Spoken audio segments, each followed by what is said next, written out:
Finally, I get to talk about this movie. I've been waiting a whole weekend, to finally sit down and do a video on this one. So yes, if you can't see, that's Sausage Party. What a story. I'm gonna be a little brief though. I saw it on a Thursday screening with a couple of friends of mine, and I didn't do a video then because Dan's a little camera shy, so I take it for what it is. So I figured, okay, I'll just do it like maybe Friday or Saturday when I have time. Friday I was a little busy working on a few things. Saturday there was this huge thunderstorm that was affecting the area, so that got botched apparently. Sunday I had a visitation from a couple of folks, and I had work as well. So finally, this is the right time and I actually get to sit down and talk about how amazingly insane, disgusting, filthy, dirty, unapologetically hilarious this movie is. And as a bonus, I get to talk about Crystal Pepsi. yes, I should base skim this one. But I'll save that one for the end. And that's pretty much because this movie's probably going to be like... Sorry, no jump ahead. This review is probably going to be very short, because it's one of those films you really got to see to believe just how amazing this is. Because it's hard to talk about something that has so many great gags, so many great moments, that my review alone can't justify just how entertaining it is. I can't really think of any problems aside from a couple of nitpicks, so let me just go down the line and just sort of explain like good things, bad things, that kind of ordeal, and then we'll get to the mini review as a little bonus, because I know people want to get me to the... want to get the point. They want to hear what the film is. They want to hear about my life story. So, to describe this film in a nutshell, picture The Brave Little Toaster if it was directed by John Waters. That's all you need. It takes every opportunity, every second, to poke fun at Disney movies, living object films, those 1940s serials, not serials, those 1940 insertional intermission cartoons where the talking food would sing about going to the lobby and other delicious treats and stuff. It takes every opportunity it can, and it just flies with it. For a film that's like the first animated adult comedy, keyword animated adult comedy, that we've had in a long time, it was well worth the wait. The closest I can think of that we had was maybe South Park Bigger, Longer, and Uncut. And then, of course, there's the Team America World Police. Other than that, I really can't think of any adult animated comedies that came out around that time that was just pushing the envelope and doing this kind of thing. And keep in mind, I said adult animated comedies, not adult animated films. Amnesia came out last year, and that's directed by Charlie Kaufman. Is it Charlie? Yeah, I'm pretty sure one of the Kaufman brothers, or whatever, if there is a Kaufman brother. The guy who did Adaptation. Last year, there was that movie, it was stop-motion animation, but that was more of a drama than a comedy. This one is just like full-fledged, balls-to-the-wall hilarity. So, if you haven't seen the trailer, go figure. The premise of the film is that there is a grocery store, or in this case, this universe with talking food, that has little thin arms with gloves, kind of like Mickey Mouse in a sense, and little legs and like shoes and stuff. And in this grocery store, they believe that if you get purchased by a human being, which they call gods in this universe, you go to like this other great place. It's kind of like heaven where you're celebrated. Of course, the joke is they don't know that they're going to be devoured, munched on, or used in this case. And it's such an interesting allegory for religion, just how they go by this whole belief system that they think that when they get purchased, there's going to be this other world waiting for them, and yet there's nothing else. And it's such an interesting idea by how, again, there's this whole idea that we have these own beliefs, these own... Oh, hold on a second. Now look a little better. There's this whole idea of beliefs and religions and of these different things that they go by, customs, these different customs that they go by and stuff. And to see a film like that, take it and make a commentary out of it, with food nonetheless, actually does work. It's not trying to, like, downplay and hate religion. It's not saying, oh, you shouldn't believe this kind of thing because it's not right, blah, blah, blah, blah. No, it's actually very subtly done. Because the message of the film is pretty much, if you have a certain belief in something, by all means, go for it. But even then, this film really pushes the whole idea that there's this greater truth that crushes all non-existent, things. There's gonna be chaos.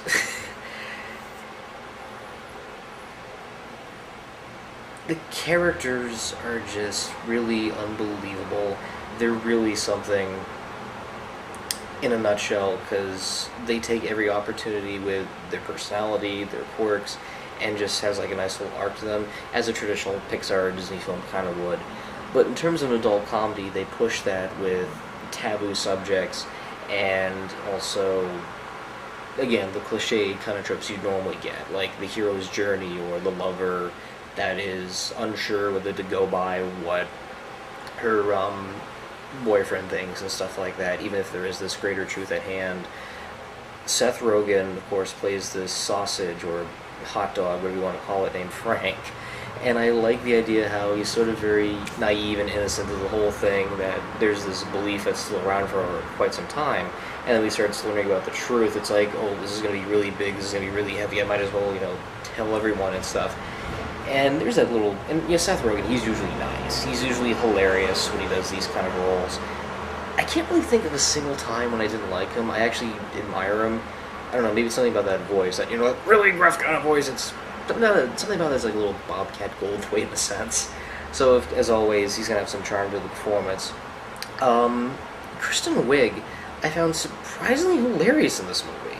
She plays this hot dog bun. Yeah, we get the joke. But it's a little more than just the old hot dog and a bun joke. She has this whole interesting character arc where she doesn't know whether to stick with the system or whether to believe these crazy things that are actually being revealed and all that sort of stuff. And she's sort of trapped into thinking, oh, this is happening because we did this one thing against the rule in the world. And she's like in her prime here. And I remember when I was seeing Ghostbusters, I couldn't believe how dull she was.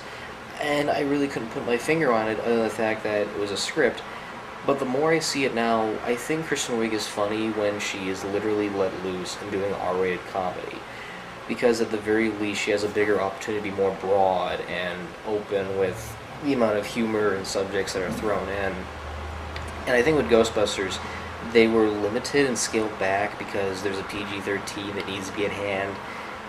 They could have done an R-rated Ghostbusters, and I would have been mildly okay, even though that turned into what it turned into. But here, no, there's no limits. She's literally going out full force. There's the subject of commentary of religion is pushed even further, where they have like a Jewish bagel voiced by Edward Norton called Sammy Bagel Jr. and constantly arguing with this Islamic Vlash. Lavash. That's how it's pronounced. Lavash. Who has these Muslim beliefs, even though they're not accurate Muslim beliefs. I also like the idea that there's certain ethnic foods that are used as stereotype ethnics as well, because it sort of reminded me of those classic cartoons where you see living books and stuff, and they would always base their actions and stuff on the book they're from. Like if it's a fairy tale of Little Red Riding Hood, you expect the big bad wolf to be big and bad, or if it's a book of Fu Manchu, for example, it's going to be pretty much Fu Manchu, kind of like the short, heavy-handed castles. So, yeah, I'm really doing what I can here. This is a movie that, again, there's just so much stuff in it that it's really difficult to talk about. It's just something that needs to be seen. Because there's just so much that goes on. The aspect of religion, how it's displayed, the whole idea of the adult comedy thing, and there's like a couple of nitpicks I do have with it, but I'll probably be like very, very brief about it. Then the lore of the universe of this group of food pretty much there's two different perspectives that they go by, and that's the reality of the food and the reality of the people. And if you don't know what I'm talking about, in the trailer, there's this scene where a bunch of food's brought home that's being cooked and stuff. They're horrified watching, and you see these carrots trying to run away, and you see from their perspective these carrots, running away from the counter. And then it cuts to this person's perspective, and you see these carrots instead rolling off the counter, and the person, just going, oh, no, no, no. Then we cut to the food's perspective, and they're just anthropomorphic, sentient food trying to jump off the counter. That is an interesting aspect. There's one thing that sort of bugged me. If from the person's perspective, they are seen as normal food and products, where there's certain scenes where, like, hot dogs and alcohol bottles are moving around and stuff, it kind of makes me wonder what it would be like from the reality perspective. Are they just bottles rolling around and standing there? Especially one bit where apparently these two hot dogs are trying to get away, and one of them gets cut and stuff, and you see them standing on the windowsill. It makes you wonder if they're just sort of, like, literally just sort of standing there, or if the person's just holding it and stuff. It kind of ruins a little of the curiosity, especially later on when there's one scene where a character, and without giving too much away, actually starts seeing the food after doing a certain thing, and it sort of made me wonder if there's two different realities, and this one little thing you do that actually makes you see the food's reality in your own eyes. What else can be done to make that happen? And in other words, what would it be like if this whole time it was from the person's perspective and you didn't see, like, the food moving around and stuff? Maybe it's just, like, laying there and all that. But it's just a nitpick. It is what it is. And the other one I have too is near the end, and without spoiling too much, it ends on this really big, insane note. Like, a really big, really crazy note, which I'm not going to ruin for everyone. But then after this one big bit, they toss in this very last joke to, without giving too much away.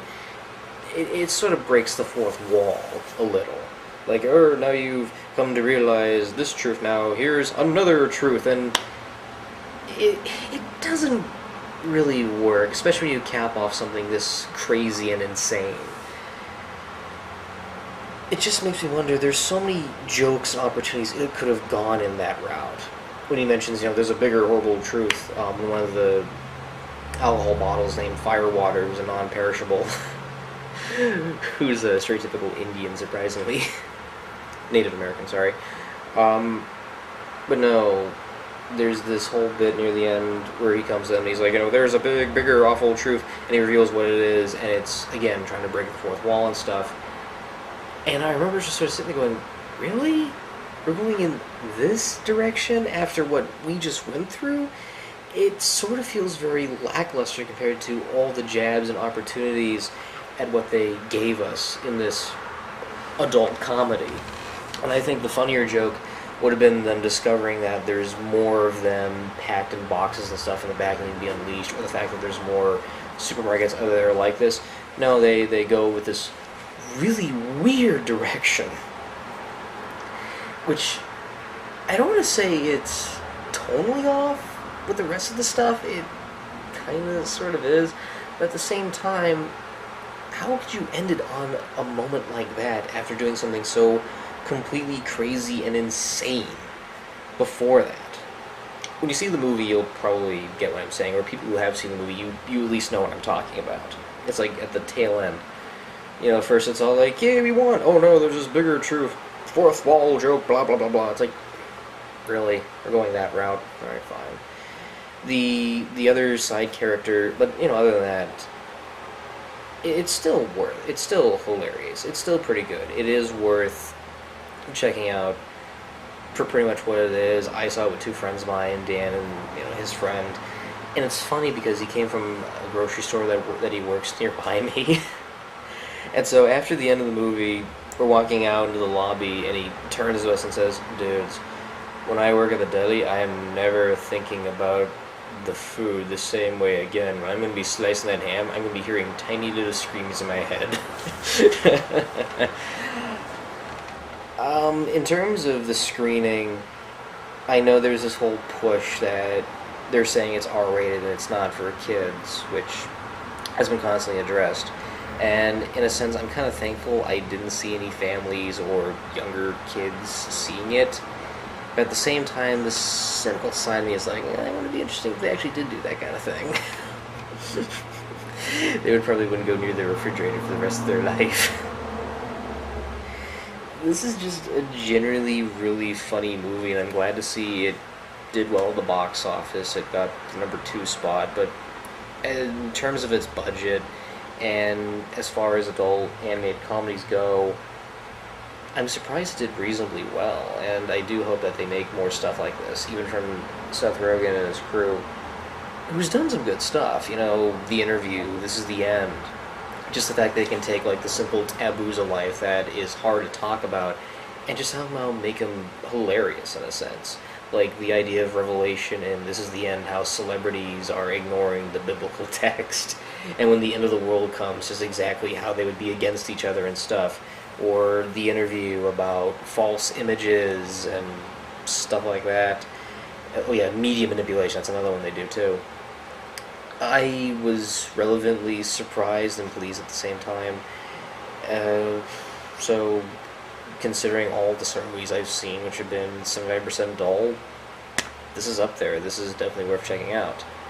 And I can't really say any much more else because I don't want to ruin the movie. This is something truly you gotta see.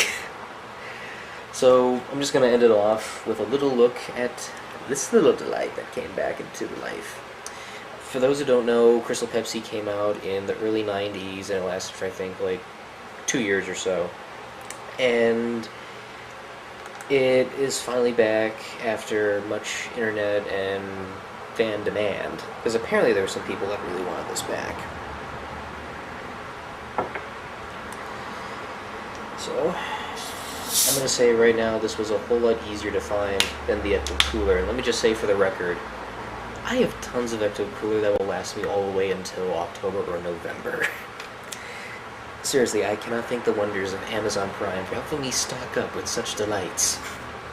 It was the easiest way to get the cans too. I mean, they're $7.75 for Ecto Cooler, it's not too bad, but Crystal Pepsi was almost near hard to find. There was a convenience store that wasn't too far from where I live that held these, and it was legitimately the only place that had Crystal Pepsi in my area, so I was very thankful to have them there. Unfortunately, they sold out. I went there Saturday in the afternoon, hoping that they would... No, I went there, sorry. I'm a little flushed, so I do apologize. I'm a little thirsty at the moment. I went there Saturday afternoon, and they had like about 4 or 5 bottles left, and I was, hoping that they had more. And I asked them, they said, "Oh yeah, we have more around back." I said, "Great, I'll be there later on." So I go there around 10 at night after work, and it's thundering and booming and all that sort of stuff, and lightning striking, and they didn't have any left. But thankfully, they were able to tell me that they were getting a extra shipment Thursday, so can't wait to stock up again. So, as you can see, that's why it's called Crystal Pepsi, because it is clear as water. I was looking at the ingredients on the label, and it said that there's no caramel coloring, and in a sense, it's interesting because I've heard things about the caramel coloring doing something in Pepsi, like adding extra flavoring and such. Let me tell you.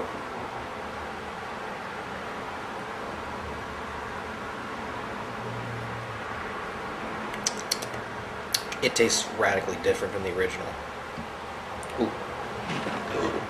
Excuse me. Because when it comes to Pepsi, and I mean regular Pepsi, it sort of bothers my stomach just a little.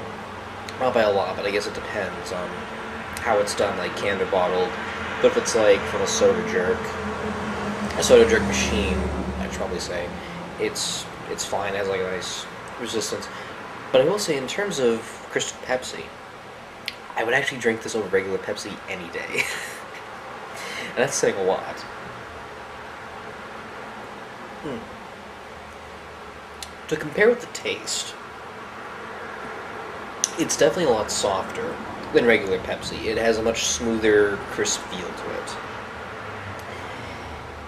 It's not too sugary from my perspective, even though weirdly enough it has like 69 grams, which is pretty weird. But what I can definitely say is that if you haven't tried this, this is another one to pick up on. I know I've heard mixed reactions from this cola, and it's sadly limited edition.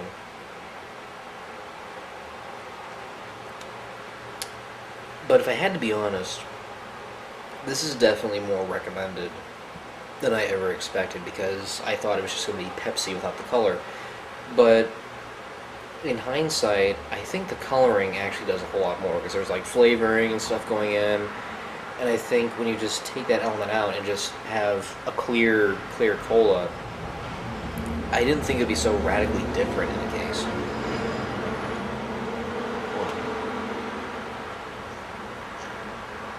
So yeah, I can't wait to stock up more bottles of this when I get the chance. So, this coming weekend, we got Kubo and the Two Strings. Unfortunately, I traded up Sausage Party for Pete's Dragon because there was no early Thursday screening for Pete's Dragon, which was a little bit of a shame, because if that happened, there would have been this interesting coin toss. But thankfully I have a free ticket, so I'm thinking of seeing that this coming Saturday instead. I'll probably do Kubo when I get the chance, maybe like on my birthday or something. That'd be kind of a lark. But, other than that, I'm going to enjoy what I have left of this summer delight. And until then, see you next time.